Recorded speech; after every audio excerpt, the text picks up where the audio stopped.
গার্ডিয়ানটা ছড়ায় ছিটা দাঁড়ালে কিন্তু এই সমস্যাগুলো হয় না।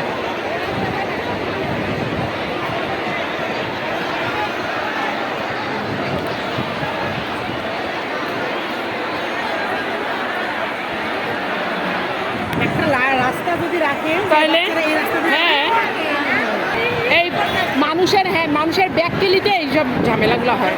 আমাদের পরীক্ষা শেষ হওয়ার আগে